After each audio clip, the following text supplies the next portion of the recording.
Hello friends, आप सभी का यूपीएससी पीसीएस एस्पिरेंट चैनल में स्वागत है। हम भारत का अपवाह तंत्र स्टार्ट किए थे, उसमें से बेसिक जो देख चुके थे, आज देखते हैं सिंधु नदी तंत्र। तो सिंधु नदी तंत्र के बारे में देखते हैं। सिंधु नदी या सिंधु नदी जो है भारतीय उपमहाद्वीप का महत्वपूर्ण नदी तंत्रों में से एक है। साथ ही आप विश्व की सबसे बड़ी नदी धुरियों में से एक है। तो सिंधु नदी तंत्र क्या है? भारत भारतीय उपमहाद्वीप का क्या है? एक महत्वपूर्ण नदी तंत्र है। साथ में विश्व की भी एक बड़ी नदी द्रोणियों में से एक है। यानी विश्व में जितने भी बड़ी नदी द्रोणियां हैं उसमें से एक ये भी है। और इसका क्षेत्रफल जो है 11,65,000 वर्ग किलोमीटर है। भारत में इसका क्षेत्रफल जो है 3,21,289। ठीक है, 3,21,289 वर्ग किलोमीटर क्षेत्र में ये फैले हुए हैं। इसका कुल लंबाई जो है 2880 वर्ग किलोमीटर है और भारत में इसकी लंबाई जो है 1114 किलोमीटर है। यहाँ तक आपको इसके बारे में बेसिक जो है ये समझ में आ गया होगा आप लोगों को कि इसका कुल लंबाई कितना है 2880 किलोमीटर। भारत में इसकी लंबाई कितना है 1114 किलोमीटर। और इसकी जो है कुल अपवाह क्षेत्र जो इसका क्षेत्रफल है वो कितना है 11,65,000 वर्ग किलोमीटर। और भारत में जो है 3,21,289। ये जो रिवर है, ये नदी क्या है, भारत और पाकिस्तान दोनों में ये इसका जो है अपवाह क्षेत्र दोनों जगह है। ठीक है, आगे देखते हैं। ये एक हिमालयी नदी में सबसे पश्चिमी भाग में प्रवाहित होती है। ये जो है हिमालय नदी में क्या है, सबसे पश्चिम की ओर क्या होता है, सबसे पश्चिमी हिमालय से निकलने वाली जितने भी नदी है उन सभी नदियों में ये पश्चिम की ओर बहने वाली सबसे पश्चिमी भाग में ये प्रवाहित होती है। इसका उद्गम स्थल जो है वो क्या है, तिब्बत तिब्बत में स्थित जो कैलाश पर्वत है उसका श्रेणी में बोखरचू के निकट हिमनद से निकलती है। या इसको हम लोग ए से भी जान सकते हैं, मानसरोवर जो झील है उसके निकट से ये निकलता है। कहीं कहीं आपको मिलेगा मानसरोवर झील के निकट। ये जो है यहाँ ये तिब्बत में, ठीक है, कैलाश पर्वत श्रेणी में बोखरचू के निकट जो हिमनद है वहां से निकलती है। तिब्बत में इसको सिंगी खबान, तिब्बत में क्या बोला जाता है, सिंगी खबान अथवा या फिर शेरमुख। तिब्बत में इसको सिंगी खंबान या शेरमुख कहा जाता है। तिब्बत के बाद ये नदी जो है लद्दाख और जास्कर श्रेणी के माध्य से उत्तर पश्चिम दिशा में सीधे प्रवाहित होता है। तो ये तिब्बत के बाद भारत में इंटर करेगी, वहां से लद्दाख, लद्दाख से जास्कर होते हुए ये जो है मध्य श्रेणी से होते हुए कहा उत्तर पश्चिम दिशा में सीधे प्रवाहित होती है। जहां लेह के पास, लेह जब पहुंचेगा तो ये जो है जास्कर नदी मिलती है। लेह के पास इसमें जास्कर आके मिलती है। लद्दाख श्रेणी को काटते हुए यह नदी गिलगित के समीप एक महाखंड, ठीक है, ये जो है लद्दाख श्रेणी को काटते हुए गिलगित के समीप में, गिलगित के सामने एक महाखंड का निर्माण करती है जो 5,200 मीटर गहरा है। ठीक है, महाखंड निर्माण करता है, वो कितना गहरा है, 5,200 मीटर गहरा है, उतना डीप है। इस क्षेत्र में अनुप्रस्थ ग्लेशियर और भूस्खलन समय समय पर नदी के प्रवाह को अवरोधित करते हैं। तो अनुप्रस्थ ग्लेशियर और भूस्खलन इसको क्या करते हैं, समय समय पर अवरोध करते हैं।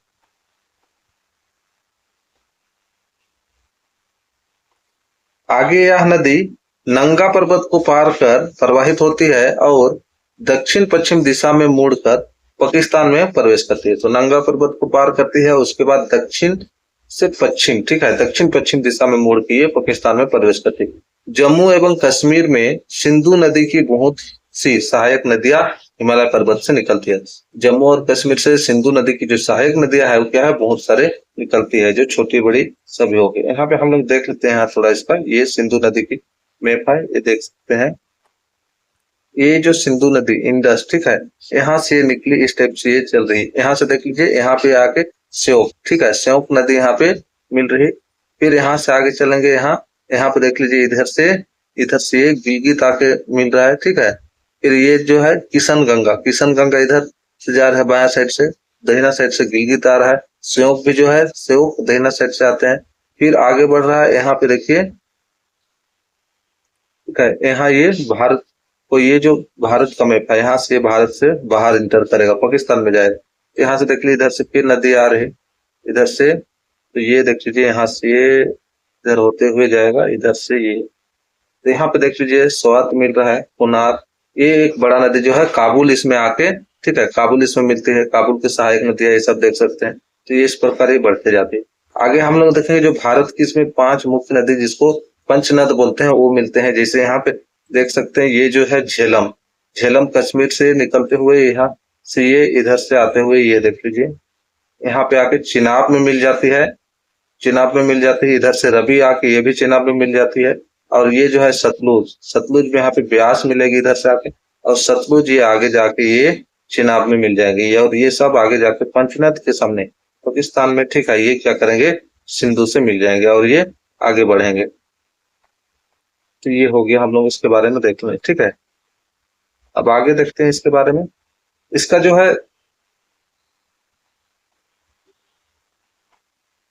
इसके दाहिने तट पर मिलने वाली मुख्य सहायक नदियां देखिए, हम लोग वहां पे देख लेंगे सयोग, गिलगित, हुंजा, नुब्रा, सिगार, गास्टिंग, कुरुरम, तोची, विबुआ और संगर। तो ये सब है। तो यहाँ पे हम लोग देखें सयोग देखें, गिलगित देखें, ठीक है, ये सब क्या है, इसकी जो है दाहिने साइड से आते हैं, ठीक है, ऊपर से जाओ बाहर ऊपर से दाहिने साइड से मिलते हैं। इसके बाएं तट पर मिलने वाली मुख्य सहायक नदी सुरु, द्रास एवं जास्कर है, ठीक है, सुरु, द्रास, जास्कर, ये याद रखिएगा। अभी जो है ये दाहिने साइड से हुआ, ये भी दाहिने साइड से, अच्छा ये बाएं साइड से हुआ। अब लोग आगे देखेंगे बाएं साइड से जो पांच नदी है वो भी बाएं साइड से ही आते हैं, जो हम आगे जाकर देखेंगे। पाकिस्तान के पंजाब प्रांत में सिंधु पंचनद का जल प्राप्त करती है। पंच नद की 5 मुख्य नदियां सतलुज, सतलुज, ब्यास,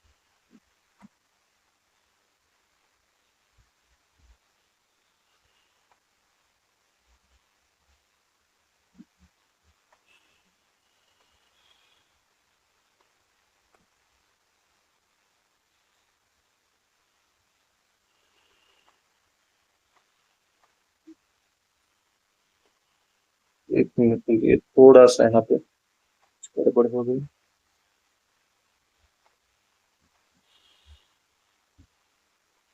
यहाँ पे देख सकते हैं सतलुज, ब्यास, रावी, चेनाब और झेलम, ठीक है, ये 5 नदी जो आके यहाँ पे मिलते हैं, जो पाकिस्तान के पंजाब प्रांत है, ठीक है, पंजाब प्रांत में यहाँ 5 नद ये नदियां मिलते हैं। अंत में सिंधु नदी कराची के पूर्व में अरब सागर में जा गिरती है। ये नदियां सिंधु में अलग अलग नहीं बल्कि एक नदी के रूप में मिलते हैं। ये जो पंचनद नदी है हम लोग देखो ऊपर सभी क्या है, एक साथ जाकर मिलकर एक जगह मिलते हैं। अभी इसकी सहायक नदियां देखेंगे हम लोग। सहायक नदियां में झेलम, झेलम के बारे में देखते हैं। झेलम, झेलम को वितस्ता नाम से भी जाना जाता है। झेलम को दूसरा क्या नाम से जाना जाता है, वितस्ता नाम से भी जाना जाता है। इसका उद्गम जो है पिरपंजाल गिरिपद में स्थित बेरीनाग के समीप, ठीक है, बेरीनाग के समीप या निकट शेषनाग झील से होता है। वो झेलम नदी का उद्गम कहाँ है, बेरीनाग के निकट जो शेषनाग झील है वहां से होता है। झेलम को दूसरा किस नाम से जानते हैं, वितस्ता नाम से भी जानते हैं। पाकिस्तान में प्रवेश करने से पहले यह नदी जो है श्रीनगर और उलर झील, ठीक है, श्रीनगर से होते हुए जो उलर झील है वहां से बहते हुए जाते हैं। यहाँ देख सकते हैं ये जो उलर झील, इसके बारे में पूछ चुका है। तो इनमें से कौन सी नदी जो है उलर झील से होते बहते हुए जाती है, तो ये जो है यूपीएससी 2022 या 21 में ये पूछ चुका है, ठीक है, तो ये इंपोर्टेंट है, ये याद रखिएगा। तो ये क्या है, उलर झील से बहते हुए एक संकीर्ण व गहरे महाखंड से गुजरती है। यह पाकिस्तान में झंग के निकट चिनाब नदी से मिलती है। तो ये देख सकते हैं पाकिस्तान में जो है झंग है वहां पे ये मिल जाती है।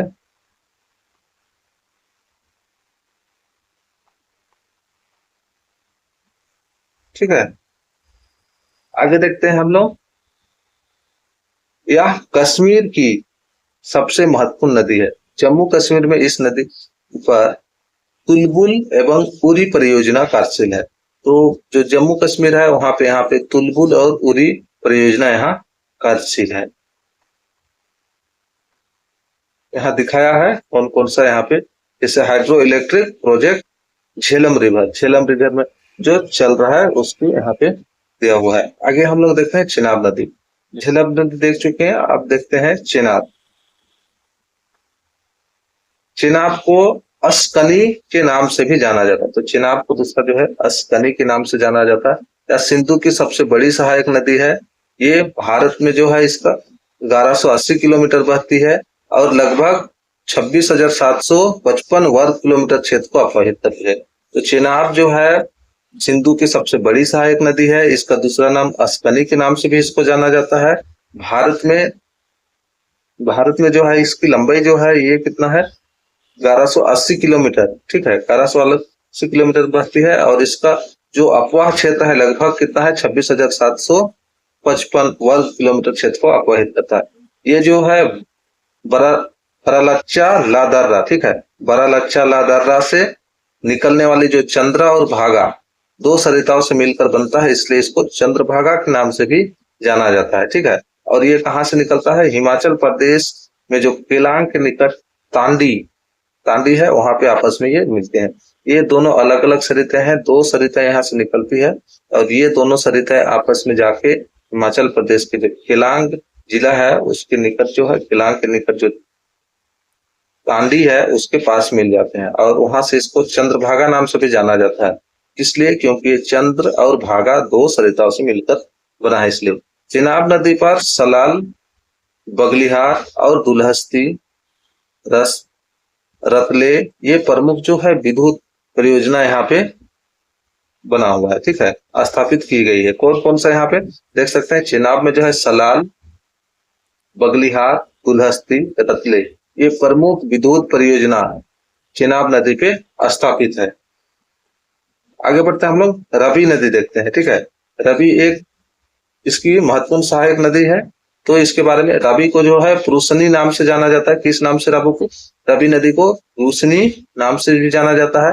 भारत में इसका जो लंबाई है वो कितना है, 725 किलोमीटर है और ये जो है 6,000 वर्ग किलोमीटर क्षेत्र को अपवाहित करता है, ठीक है।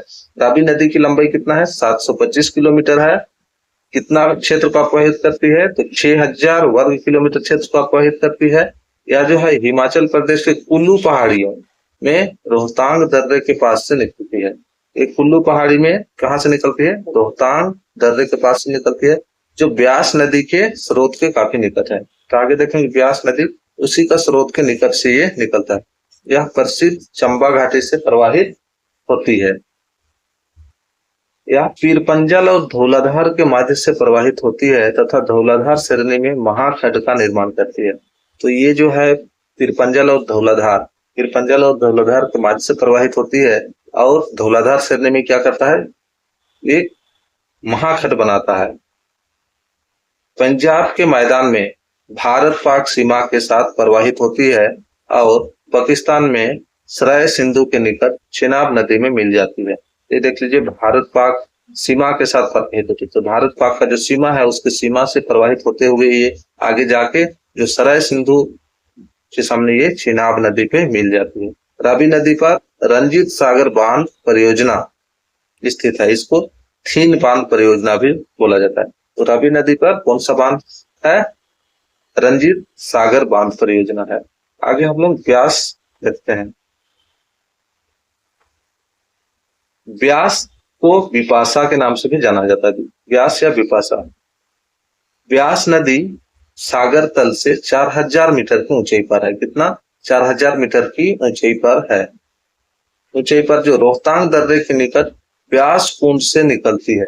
तो ये जो है कितना, 4,000 मीटर, ठीक है, 4,000 मीटर की ऊंचाई पर जो रोहतांग दर्रा है उसके निकट जो व्यास कुंड है उसे निकलती है। यह नदी कुल्लू घाटी से गुजरती है और धौलाधार श्रेणी में काती और लारगी में महाखंड का निर्माण करती है। ये जो है धौलाधार श्रेणी से क्या करती है, जाते हुए क्या करती है, धौलाधार श्रेणी में काती और लारगी में महाखंड का निर्माण करते हैं। इसके आगे या कांगड़ा घाटी में बहती है। तो ये जो है महाखंड बनाती है, उसके आगे क्या होता है, कांगड़ा घाटी में बहती है। पंजाब के मैदान में प्रवेश करती है जहां हरिके के पास सतलुज नदी में जा मिलती है। तो ये जो है हरिके के पास सतलुज नदी में मिल सकती है। यहीं पर सतलुज और ब्यास नदी के संगम पर हरिके बराज है। तो जहां पे ये मिलते हैं सतलुज में, वहां पे सतलुज और ब्यास नदी के जो संगम है जहां पे मिलते हैं वहां पे हरिके बराज है। और ये बराज जो है इंदिरा गांधी नहर का उद्भव होता है, यहाँ से बनता है। इंदिरा गांधी नहर बना हुआ है और वो जो है पश्चिमी राजस्थान में जल का प्रवाह करता है। वहां से क्या करता है, जो सतलुज नदी है वहां से स्टेप से होते हुए गया है ये बराज, और ये पश्चिमी राजस्थान तक गया है जो वहां पे जल प्रवाह करते हैं। ब्यास नदी का संपूर्ण प्रवाह भारत में ही होता है। इसमें जो है सिंधु की 5 सहायक नदी देखेंगे अभी, मतलब सतलुज बचा हुआ है तो झेलम हो गया, चेनाब हो गया, रवि हो गया और सतलुज, ये चारों जो है भारत में बहती है और उसके आगे जाके पाकिस्तान में बहती है। लेकिन ब्यास जो है, ब्यास नदी पूरे संपूर्ण क्या है भारत में ही बहती है और ये सतलुज में आगे जाके मिल जाते हैं। अब देखते हैं सतलुज। सतलुज ठीक है, सतलुज को शताद्रु या सुतुद्री ठीक है के नाम से भी इसको जान सकते हैं, जाना जाता है, बोला जाता है, बोल सकते हैं। सतलुज नदी तिब्बत में मानसरोवर के निकट राक्षस ताल से निकलती है। तो ये जो है मानसरोवर के निकट जो राक्षस ताल है वहीं से निकलती है। सतलुज नदी कहाँ से निकलती है, मानसरोवर के निकट राक्षस ताल से निकलती है। ये क्या है, पूर्ववर्ती नदी है। जितना हम लोग देखें सब क्या है पूर्ववर्ती, लेकिन वो थोड़ा सा क्या है, क्या देखें, पूर्ववर्ती नदी है। यह एक पूर्ववर्ती नदी है। भारत में प्रवेश करने से पहले यह लगभग 400 किलोमीटर तक सिंधु नदी के समांतर बहती है। तो सतलुज नदी जो है पूर्व ये से बहती है, ठीक है, पूर्व तो ना जाती है, पश्चिम जाती है, ठीक है, 400 किलोमीटर तक सिंधु नदी के समांतर।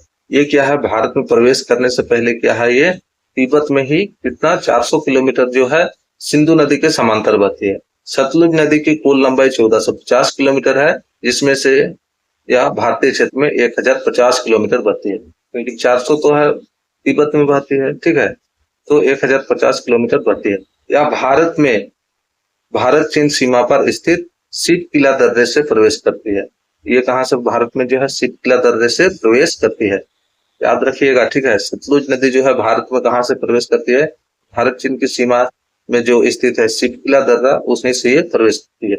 यह जास्कर सरनी, धौलाधार सरनी, शिवालिक सरनी को काटते हुए अंत में पंजाब के मैदान में प्रवेश करती है। तो यह जो है जास्कर सरनी हो गया, धौलाधार सरनी हो गया, शिवालिक सरनी हो गया, इसको काटते हुए पंजाब के मैदान में प्रवेश करती है। सतलुज पर भाखड़ा नागल परियोजना, नाथपा छाकरी परियोजना, कोल डैम परियोजना, रस हिंद परियोजना, यहाँ पे इतने सारे परियोजना चलता है। कौन कौन सा, भाखड़ा नागल परियोजना, नाथपा झाकरी परियोजना, कोल डैम परियोजना और सर हिंद परियोजना इसमें चलते हैं। उसके बाद घगर, एक घगर नदी है जिसको सरस्वती नाम से भी घगर, ठीक है सर, एक अंतरिक्ष अफवाह है जो हरियाणा में अंबाला के निकट शिवालिक के गिरिपद में प्रवाहित होती है। मैदान में प्रवेश करने के बाद यह विलीन हो जाती है, लेकिन करनाल के निकट पुनः प्रकट होती है।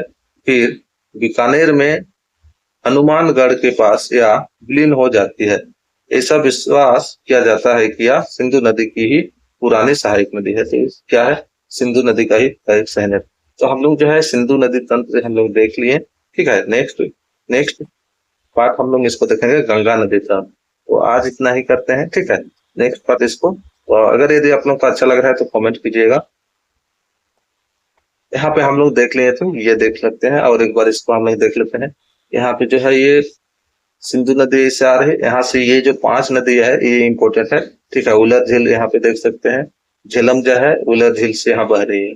इसे क्वेश्चन आ चुका है यूपीएससी में। फिर ये चेनाब में जाके मिल रही है, ये रवि में मिल रही है और ये सतलुज है। तो ये पूर्ववर्ती बोला है लेकिन पूर्ववर्ती नहीं है, ये देखते हैं, इससे बहती है फिर ऐसे होके ये जा रही है। तो चलिए इस वीडियो में इतना ही। अगर आपको वीडियो अच्छा लगा है तो कुछ सीखने को मिल रहा है यहाँ से, तो आप इस चैनल को सब्सक्राइब कर सकते हैं और अपने दोस्तों जो अभी तैयारी करना चाह रहे हैं यूपीएससी या स्टेट पीसीएस का जो भी तैयारी करना चाह रहे हैं, तो उसको यहाँ भी अपने दोस्तों या भाई बहन को शेयर कर सकते हैं, ठीक है। तो चलिए फिर हम इसकी अगले पार्ट के साथ मिलते हैं।